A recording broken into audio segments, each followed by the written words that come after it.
let's put to bed this theory once and for all, that it's Israel that hasn't wanted peace, that Israel that's been the aggressor, that if only Israel would have leaders that wanted peace, it would solve all the problems of the Israeli-Palestinian conflict. Watch Hillary Clinton talking about the attempts that her and her husband made, Bill Clinton, to try and create a two-state solution, which was obviously doomed from the start. But let's hear her words, because she makes it absolutely unequivocal. My husband, with the Israeli government at the time in 2000, offered a Palestinian state to the Palestinians, at that time run by Arafat, Yasser Arafat. Arafat turned that down. There would have been a Palestinian state now for 23 years if he had not walked away from it. There was another attempt when I was Secretary of State to try to, bring the Palestinians and the Israelis together. That didn't work out. Israel left Gaza in 2005 and forcibly ejected 50,000 Israelis who were living in Gaza. They left all of their infrastructure. They had a big infrastructure of greenhouses where they were supplying fruits, vegetables, flowers, etc. And the Palestinians deserved to have a productive, successful economy in Gaza. Hamas came in and basically destroyed all of that and killed a lot of other Palestinians. So my husband... So there you go. It's mad that this needs to be stated so clearly, because anyone that's following the news should see that there is clearly a widespread culture of Jew hatred and animosity to the Jewish state and any sense of equality between Jews and Arabs. They can't bear the culture that informs the Palestinian cause. It's a 1500-year culture that has wanted Jews to be second-class citizens, dhimmis, and basically to wander the earth and to suffer until they either die or convert to Islam, because their narrative of history is that Islam is going to supersede Judaism. And of course, the re-establishment of Israel, of a Jewish state, is such a theological conundrum to them. How do you make sense of that? God showing grace to the Jews? Well, it must be an evil state and it must be destroyed. Otherwise, it's far too humiliating for our whole narrative of history. And Hillary makes this absolutely clear. Anyone that thinks this is just about a land squabble and they just want some kind of state, they didn't want one in 1947. Before there was any displacement at all, there were Jews and Arabs legally, rightfully living there. No one had been pushed around and forced out en masse.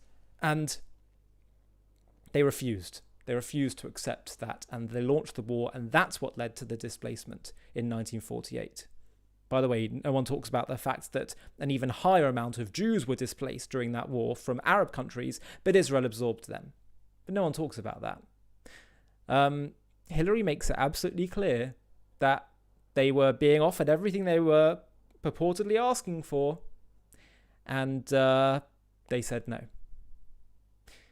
The reason they said no is because it's not about a Palestinian self-determination. It's about the Jews having a state. It's about the Jews starting to do well. It's about the Jewish people seeming to reflect divine favor. That is intolerable for them. And so we have to stop indulging this notion of a two-state solution. It's not what they want. And for as long as we feed the notion, we're actually feeding the problem. Because for as long as we feed the notion, we are telling them, yeah, you've got a point. Yeah, maybe it is your land. They're thinking, well, yeah, we want it all then. You're right. I heard a brilliant analogy recently where King Solomon was approached by two women fighting over a baby, both saying it was theirs. And King Solomon said, well, you can't come to an agreement, so I'm going to chop the baby in two and you can each have a half. And one of the women said, no. Just let her take it then. And he said, give that woman that said that the baby. Because she demonstrated that it was her baby, because any mother would rather see their child live, because it really is theirs. So the analogy works like this, that for as long as we say, well, let's divide the land, versus the Palestinians saying, no, we want all of it, it's just like the mother. The one that says let's divide it doesn't really own it. That seems to be the message you get across, because you're saying, okay, we'll come to some kind of compromise. That would imply you kind of believe what they're saying a bit. But the one that says no, it's all or nothing, it's more convincing. It shows that they really do believe it. And so actually what we're telling them by talking about two-state solution is, yeah, we kind of feel a bit guilty. We think you've got a point. And it spurs them on. So we have to declare the truth unequivocally. Israel, including Gaza and Judea and Samaria, is the Jewish peoples. The Palestinians, by their own admission, are a made-up people. They are just Arabs. And while Israel has always been perfectly happy to live alongside them, even happy to indulge in their supposed nationalistic ambitions, which they themselves have always said is just a ploy to get rid of Israel. They consider themselves Arabs. They'd be happy to be part of southern Syria. But we have to stop indulging that anymore, because it's costing lives and it's costing time. And the only language they will understand is one of strength and clarity. And so to the Arabs that wish to live alongside us in peace, as many Israeli Arabs do, wonderful. But those that don't, Israel should deal with them in whatever way can ensure their security, Israel's security. There are some paradigm shifts that are going to need to occur, but clearly, I don't think the message could be any clearer.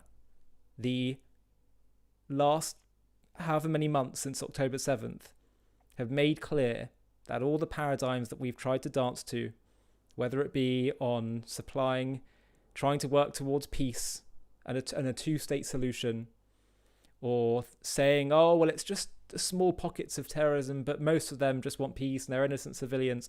All these notions are coming crashing down. These notions that, oh, if we try and be really targeted and precise in our approach, even if it's at the expense of soldiers, then the West will at least respect us. We've had the highest, most impressive ratio of terrorists to civilian killed in Gaza, and yet the world doesn't care. So many paradigms of old are being shattered, and it's time that we realize that and make the necessary paradigm shifts. Hi, thank you so much for watching. To watch another one, click here. To stay up to date with all our content, click here to subscribe. And if you're able to, you can help support JTV to grow and grow by clicking join below this video, where you can become a member and get perks including early access to videos and private live discussions with me. But most of all, you'll be partnering with us on our mission to change the world.